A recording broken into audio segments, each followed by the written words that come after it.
전격 시사 2부입니다. 전격 인터뷰 이번에는 서지영 국민의힘 원내대변인과 말씀 나눠보겠습니다. 안녕하세요. 네, 안녕하세요. 서지영입니다. 네, 어제 국민의힘 새 원내대표의 송원석 의원이 당선이 됐습니다. 대구 경북 쪽에 그 송원석 의원, 또 수도권의 김성원 의원, 또 부산 쪽의 이현승 의원 3파전으로 판세 예측하기 어렵다, 그런 분석도 좀 있었는데 1차 투표에서 과반 득표자가 나왔어요. 네. 저도 이 판세 분석은 잘 못하는 것 같습니다. 저는 결선 투표 갈 거라고 생각을 했거든요. 네. 그런데 뭐 개인적으로는 의외로 1차에서 마감이 돼서 전 또 부산 의원이고 해서 우리 이현승 의원님께서 조금 약진하셨으면 싶은 마음도 있었는데 그렇게 빨리 결론이 났습니다. 아마도 제 생각에는 이현승 의원님께서 조금 일찍 출마를 하셨으면 초반 출마를 하셨으면은 좀 판세가 더 크게 출렁이지 않았을까, 그런 생각이 들었습니다. 네. 지금과는 조금 달랐을 수도 있다는. 아무래도 그렇지 않았을까요? 예. 네.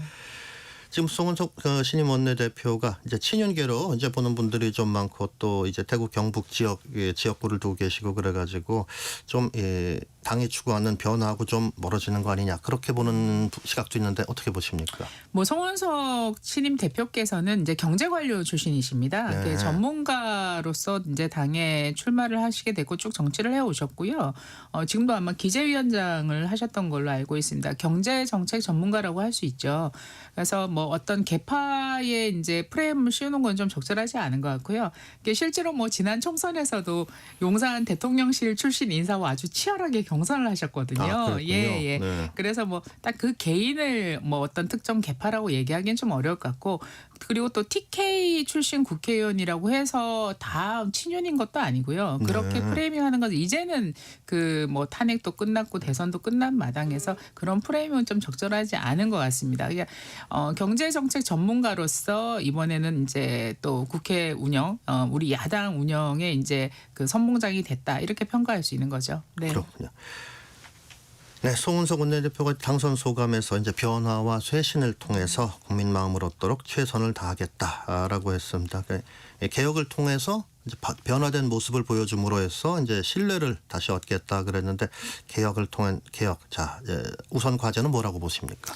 아무래도 뭐 첫 번째 과제는 대선 패배 이후에 당의 어떤 진로, 그다음에 개혁 방안, 이런 거에 대해서 어떤 대책을 내놓으시는 게 굉장히 중요할 것 같고요.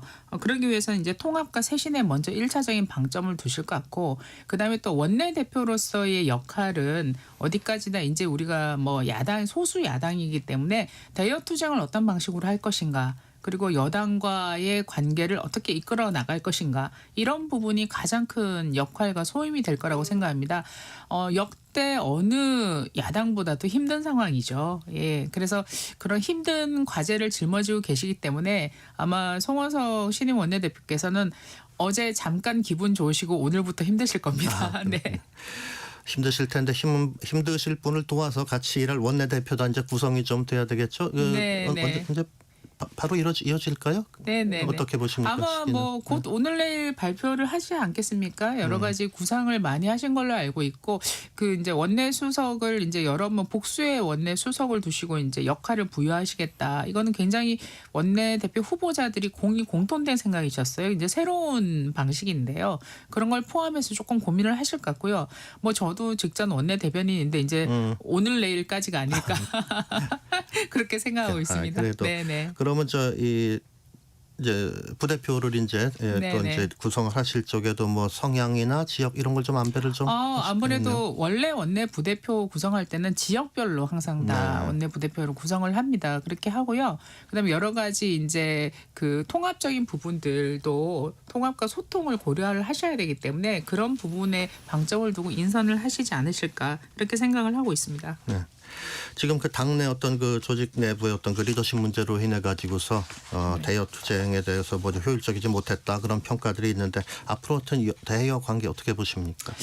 뭐 대여 투쟁에 대해서 효율성을 따진다는 거 그 자체가 굉장히 전 좀 조금 이제 어불성설인 것 같고요. 왜냐하면 그 그때 어떤 때보다도 굉장히 구도 자체가 어려운 구도였죠. 네. 지금 저희는 이제 직전까지는 소수 여당이었고 이제는 소수 야당인 상황 아니겠습니까? 그리고 이제 더불어민주당의 의석수 이제 여권에 이제는 범 여권이라고 해야 되겠네요. 범 여권의 의석수가 190석에 달하지 않습니까? 사실상. 네.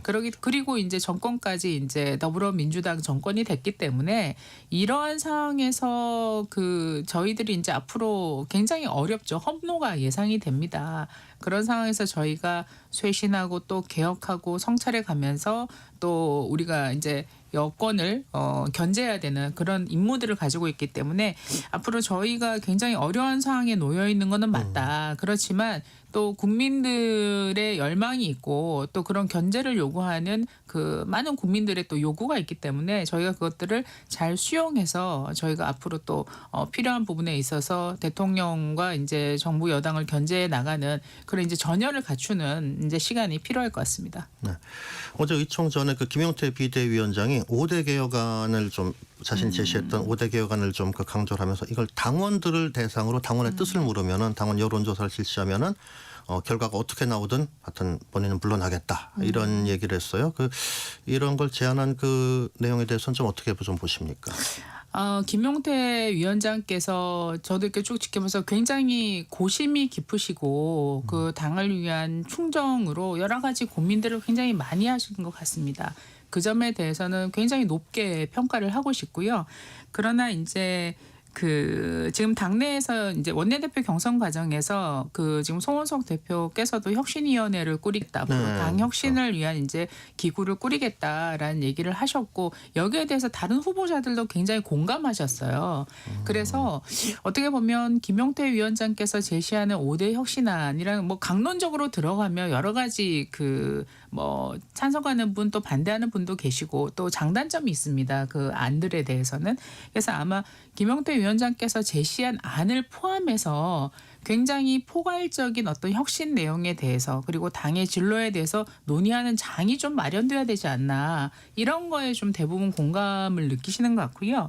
그리고 이제 이거는 그냥 제 개인적인 생각인데 거치 문제를 조건부로 제시하시는 것은 굉장히 부담을 좀 주는 것 같습니다. 의원들께도 그렇고 당원들도 그렇고요. 그런 거는 이제 임기가 사실은 6월 30일까지시기 때문에 본인도 그렇죠. 얘기하셨지만 그래서 그거는 굉장히 여러 가지로 볼게 저희가 듣기에도 좀 그렇다 이런 생각이 좀 들고요.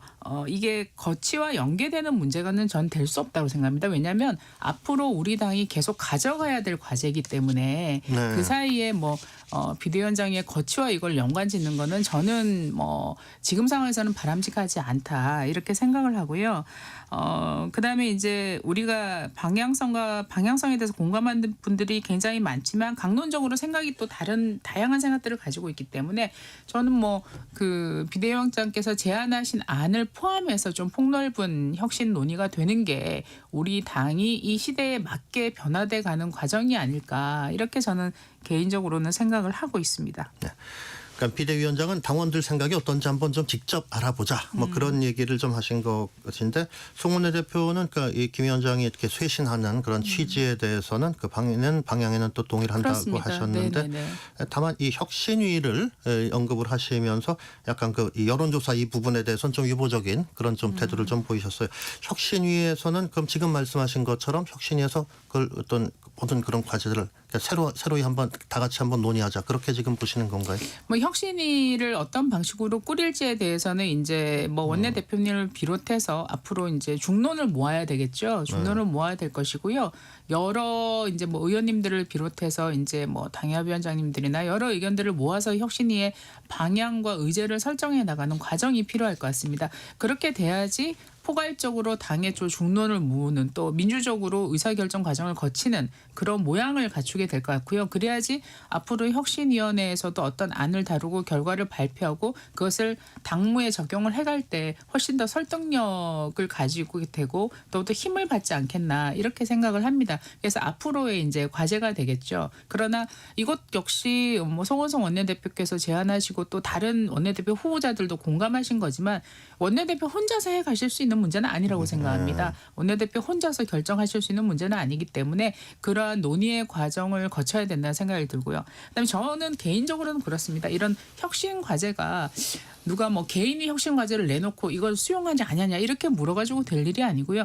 저희가 이제 곧 전당대회를 해야 되지 않습니까? 네. 전당대회 과정이 혁신의 과정이 되어야 된다. 저는 그렇게 개인적으로 생각합니다.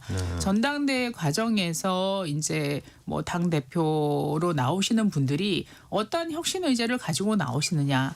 그리고 그것이 국민들 앞에 저 당이 새롭게 이제 태어나려고 몸부림을 치는구나 이런 모습이 될 것 같고 그런 혁신 경쟁이 일어날 때 비로소 우리 당의 그 마음을 또 떠났던 많은 지지자분들께서 다시 한번 바라보시게 되고 기대하시게 되지 않을까. 그래서 그거를 시한을 정해두고 언제까지 이렇게 하는 게 아니라 뭐 김용태 위원장님의 저는 충정은 정말 100% 200% 공감을 합니다만은 저는 그런 혁신 의제들이 전당대회에 굉장히 중요한 쟁점이 돼야 된다. 저는 개인적으로 그렇게 생각을 하고 있습니다. 그러니까 혁신안의 그 실행 시점을 그러니까 이렇게 그 혁신을 하고 전당대회를 할 것이냐 아니면은 지금 말씀처럼 전당대회로 가는 과정, 그러니까 전당대회가 어떤 그 혁신의 과정 이렇게 지금 좀 보느냐 이런 좀 약간 미묘한 차이가 조금 있는 것 그럴 같긴 수 해요. 있죠. 그러나 어떤 그 정당이든 어떤 조직이든 혁신이 몇 주 만에 다 일어날 수 있겠습니까? 그것이. 네. 그래서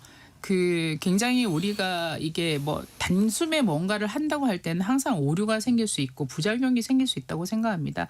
많은 토론이 필요하죠. 그리고 거기에 대한 최소한의 시간도 필요하고 어떤 방식으로 우리가 혁신을 또 실행할 것인가, 액션 프로그램을 어떤 방식으로 할 것인가 하는 그 과정도 국민들께서 그 우리 당의 신뢰를 회복하는 중요한 과정이 될 것 같습니다. 그렇기 때문에 저는 오히려 전당대회 과정에서 여러 쟁점이 그리고 논쟁점이 혁신 과제가 되지 않을까. 그리고 되어야 한다고 개인적으로는 생각하고 있습니다.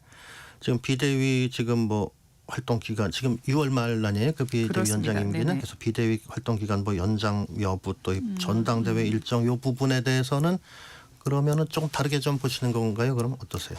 네, 그 비대위가 사실상 김용태 위원장님을 제외하고는 직전 비대위원들이 아무도 없죠. 전체는. 예. 직전 비대위 위원님들은 김용태 위원장님만 남아 계신 거죠. 이제 원내대표도 바뀌셨고 또 정책위 의장까지 이제 조기에 사퇴하셨고 사실은 직전 비대위원들은 아무도 없습니다. 그런 상황이기 때문에 뭐 비대위를 지금 뭐 임기는 6월 30일까지였고요. 그래서 앞으로 이 기간 동안에 또 여러 가지 의견들은 나올 수 있을 것 같습니다. 나올 수 있고 또 그 기간 동안 또 우리 당을 대표하시는 김용태 위원장님께서 여러 가지 내놓는 안들에 대해서는 굉장히 신중하게 그리고 또 깊이 있게 또 고민을 해봐야 되고 함께 성찰해 봐야 되는 이슈들이 있어요. 그런 부분에 대해서는 저희 굉장히 경청을 해야 될 부분이라고 보고요. 그렇기 때문에 이제는 그 뭐 거치 문제에 대해서는 이제 조금 더 고민을 할 시간이 좀 있지 않나 그렇게 생각을 하고 있습니다. 네. 만약에 연장이 된다면 비대위원들을 다 새로 또 구성을 해야 되거든요. 그렇죠. 그거는 비대위가 지속된다는 얘기고 계속 구성을 해야 된다는 얘기이기 때문에 이런 부분도 이제 복잡한 문제가 될 수는 있습니다. 그런 부분에 대해서 아마 또 굉장한 그 당에 대한 애당심과 또 고민을 가지시고 또 생각을 하시지 않으실까. 아직까지 뭐 제가 개인적으로는 여쭤본 게 아니기 때문에 조금 저희가 지켜봐야 되지 않겠나 그렇게 생각하고 있습니다. 네. 요건 어떤 특정 매체에서 이제 보도한 내용인데 그 오세훈 서울시장이 이제 김용태 비대위원장하고 또 김재섭 의원하고 또 뭐 만찬 자리를 가졌다 뭐 그런 얘기가 좀 있었어요. 그래서 여기에 대해서 좀 어떤 그 개혁파에 대한 어떤 그 좀 의미를 좀 부여하는 그런 그 분석도 좀 그때 좀 나왔었거든요. 좀 이 자리에 대해서는 어떻게 좀 보시나요? 뭐 오세훈 서울시장께서 어느 정치인이든 다 만나실 수 있죠. 예, 누구든지 다 만나실 수 있고 그리고 또 그 뭐 김재섭 의원님이나 김용태 위원장님이나 뭐 얼마든지 격려하실 수도 있고 또 인생의 선배시기도 하고 또 정치도 굉장히 또 오랫동안 하신 분이고 행정 경험도 누구보다 대한민국에서 가장 많은 분이신데 뭐 그런 격려 자리를 갖는다는 거는 뭐 굉장히 뭐 장려할 일이지 그걸 가지고 특별하게 어떤 다른 해석을 할 부분은 아니라고 생각합니다. 네, 굳이 뭐 확대 해석하지 말자는 말씀이신 것 같고요. 네, 그러면은 당내 상황 이 정도 여쭤보고 지금 특검 관련해서 한번 좀 또 질문 이어가겠습니다. 이제 3대 특검 특별검사가 지도부자가 다 이제 임명이 됐는데 지금 새 지도부가 이제 갖춰지고 그러면 원내 지도부 갖춰지고 그러면 이제 특검에 대해서 입장 어떻게 될 거라고 좀 보십니까? 뭐 특검은 이미 특검안이 통과돼서 특검도 다 임명을 했고 이제는 순차적으로 뭐 특검보와 특검 사무실이 다 꾸려지려고 이제 굉장히 속도감 있게 하고 있는 것 같습니다. 그런데 그 굉장히 아쉬운 것은요.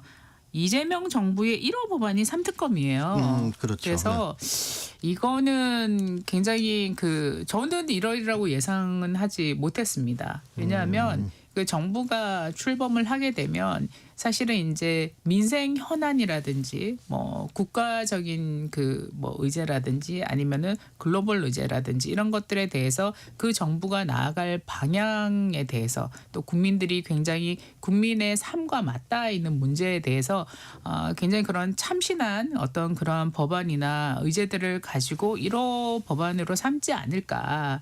그래서 굉장히 그래도 정부 출범이기 때문에 굉장히 그런 국민들 앞에 좀 신선한 어떤 느낌을 주기 위한 그리고 기대를 주기 위한 그러한 법안을 내지 않을까. 그래서 저는 경제 관련 법안이나 민생법을 1호 법안으로 내지 않을까 이렇게 생각을 했었어요. 네. 그런데 이 3특검법을 1호 법안을 내는 거 보고 굉장히 뭐 실망스러울 뿐만 아니라 결국 정치보복 안 했다고는 얘기했지만 결국은 정치보복이 1순위구나. 사실 저는 그런 생각이 들었습니다. 그래서 굉장히 안타깝게 생각하고요.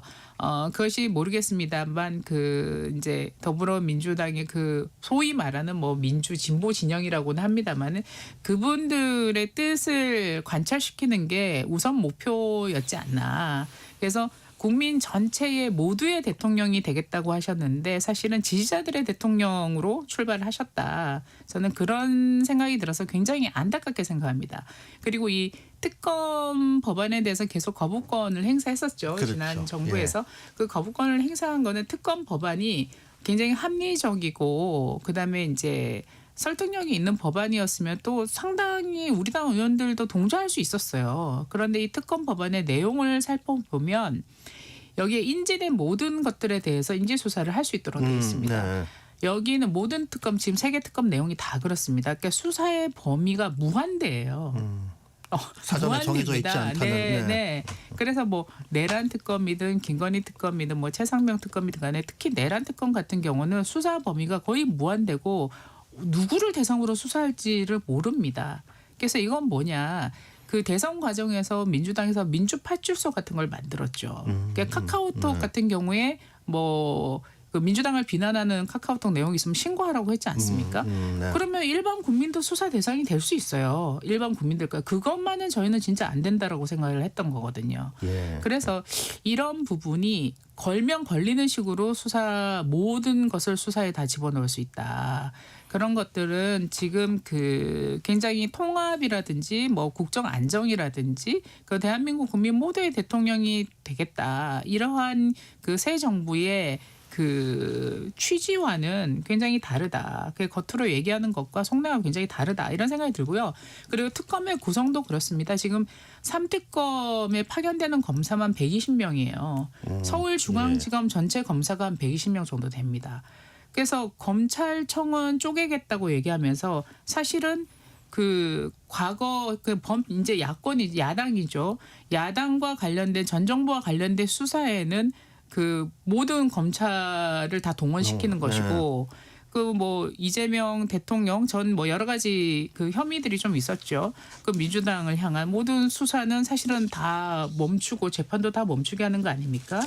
이런 것이 앞으로 이렇게 진행되면 진행될수록 국민들한테 설득력을 얻을 수 있을까 굉장히 의문스럽고요.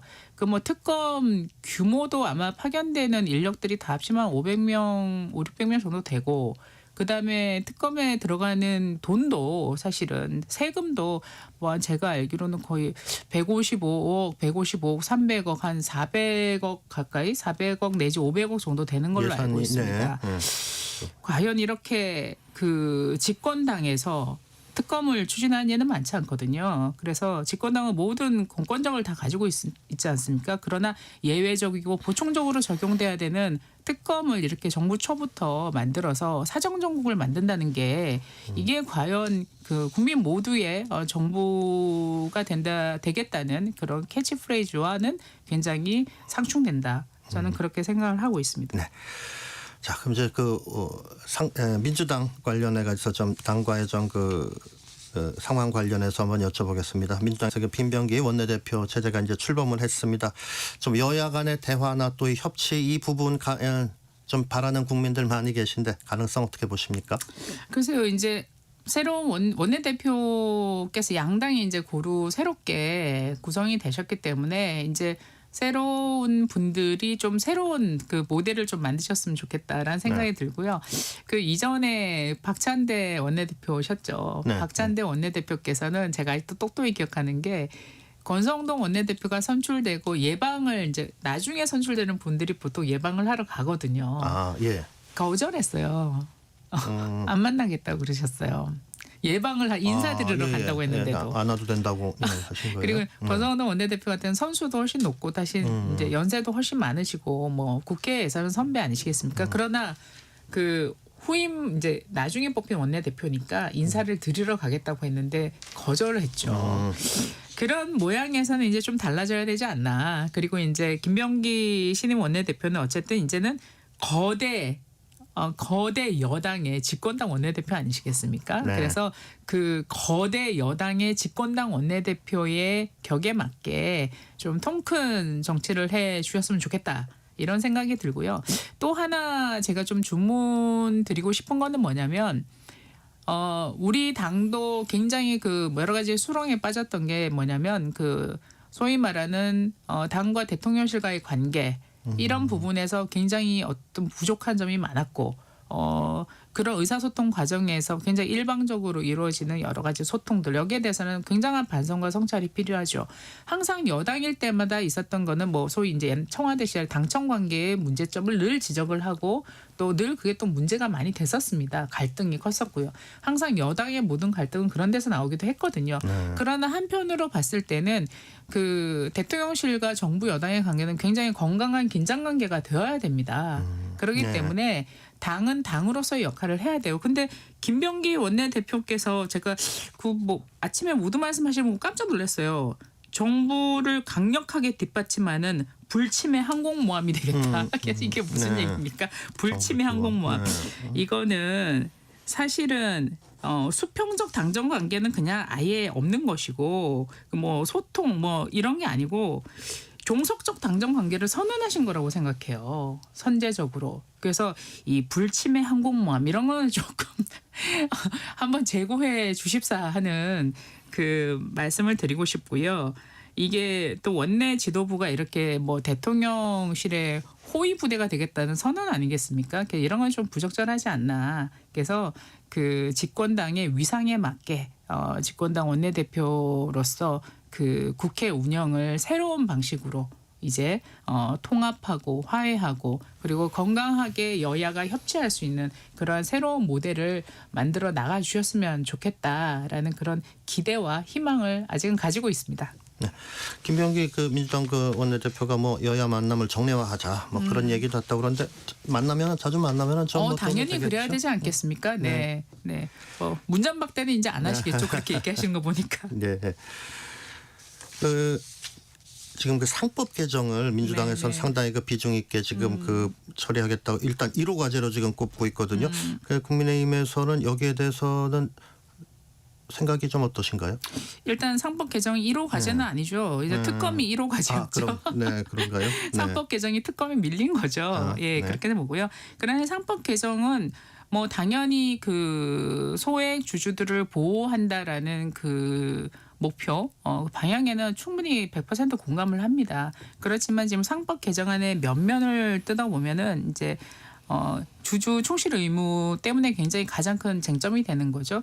그게 말로는 주주 충실 의무가 있다고 하면 좋죠. 좋게 보이죠. 누가 봐도. 그렇지만 이 주주들이 우리 대한민국 개미 투자자들만 있는 게 아니지 않습니까? 기관, 외국인, 사모펀드, 소액주주 서로 이해관계가 다른 다양한 주주들이 있습니다. 그러면은 어느 누구가 소송을 제기할지 몰라요. 그래서 사실 이 상법 개정안의 내용을 보면 뭐 경영권 방어도 굉장히 어려워질 것이고 기업으로서는 굉장히 부담을 느끼죠. 그러니까 뭐 사모펀드나 행동주의 펀드에서 언제 얼마만큼 소송을 자기들의 이익에 따라 소송을 벌일지도 모르고 뭐 소액 주주들도 마찬가지일 겁니다. 그런 부작용을 생각해 보면 뭐 한간에는 이제 소송의 시대가 열렸다. 로펌들이 이제 뭐 엄청난 그 소송을 이제 할 거다. 과연 소송이 제기가 되니까. 그래서 뭐 이런 얘기들도 있습니다. 그래서 그 소액 주주들의 권리를 보호하는 거를 충분히 담고 있는 내용으로 여야가 협상이 돼야 되는 게 맞다고 생각하고요. 물론 여러 가지 이제 부작용을 낳았던 일들이 많죠. 그런 부분들에 대해서는 당연히 우리 개미 투자자들이 정말 눈물을 머금은 일들이 얼마나 많습니까? 그런 부분들에 대해서는 기업들도 사실은 반성이 필요하고 저는 제어 장치가 필요하다고 생각합니다. 그런 부분들을 좀 더 명확히 명시하면서 뭐 작은 기업들까지 다 소송에 휘말리게 되는 이런 것들은 어느 정도 제어할 수 있는 장치도 필요하고요. 그런 측면에서는 현재 자본시장법 개정안을 우리 당에서도 냈어요. 그런 부분에 대해서 여야가 함께 고민을 해서 좀 합리적인 결과를 도출시킨다면 정말 이번 이제 새로운 정부와 또 이제 새로운 국회 운영의 모습을 보여주지 않을까 저는 그렇게 생각을 하고 있습니다. 네. 법사위원장 부분에 대해서 이제 국민의힘에서 이제 법사위원장은 이제 국민의힘이 좀 맡아야 된다라고 얘기를 하셨었는데 민주당에서는 이제 거기에 대해서는 이제 부정적인 입장을 좀 보였고 이제 또 문희석 원내수석 부대표가 나오셔서 이제 여당이 하기로 했는데 민주당 이번에 여당이 됐으니까는 계속 유지를 한다 그런 또 입장으로 하여튼 민주당에서는 법사위원장은 자당이 계속 유지를 하겠다라는 입장인데 그건 어떻게 좀 보십니까? 이제 법사위원장 문제는 국회 운영에 있어서의 견제와 균형이라는 가치를 실현하기 위해서 여야가 오랫동안 합의해 왔던 관례였습니다. 국회의장을 여당이 가져가고 대신 법사위원장은 상원격이거든요. 국회 안에서 법사위원 상원격이기 때문에 그거는 야당이 법사위원장을 한다. 그래서 국회 안에서의 견제와 균형을 이루는 장치로 관례화된 것이었습니다. 그래서 민주당은 본인들이 야당일 때는 법사위원장을 본인들이 하는 것이 견제와 균형의 원리에 맞기 때문에 당연한 것이고 이제는 본인이 여당이 됐는데 하는 것이 당연한 것이고 그럼 그냥 민주당이 국회 운영도 여전히 독식하겠다는 얘기밖에 안 되는 것이죠. 그래서 그런 관례가 사실은 깨진 게 민주당이 오히려 거대 의석을 가지고 있고 이재명 대통령이 국회에 입성한 이후부터 이런 국회 내 모든 운영의 관례가 다 깨졌죠. 예. 네. 그런 측면에서는 저는 이 타협이 굉장히 어렵지 않겠나 개인적으로는 그렇게 생각을 하고 있습니다. 네. 한 가지 여쭤보고서 마무리해야 될 것 같습니다. 김민석 총리 후보자 관련해서 이제 여러 의혹 제기되고 그랬는데 인사청문회 어떻게 보십니까? 저는 이 김민석 후보자 이런 분인지 몰랐어요. 과거에 제 기억에는 서울시장 굉장히 젊으신 나이에 이명박 대통령이 서울시장 후보로 나왔을 때 민주당의 서울시장 후보였던 것으로 기억하고 있습니다. 그래서 한 20몇 년 전인가요? 그때 굉장히 참신한 이미지를 주셨던 분인데 이분의 재산 내용은 너무나 까도 계속 나오고 있어서 국민들도 저도 놀라고 국민들도 굉장히 놀라지 않을까. 오히려 인사청문회 날짜가 부족하다라는 얘기가 굉장히 많이 나오고 있습니다. 이러한 여러 가지 의혹에 대해서 잘 해명을 하셨으면 좋겠고 그리고 이것이 국민적인 눈높이에 맞지 않다면 사퇴하시는 게 맞다고 생각합니다. 네. 전격 시사 2부 여기까지 하겠습니다. 국민의힘 서지영 원내대변인 감사합니다. 3부에서 뵙겠습니다.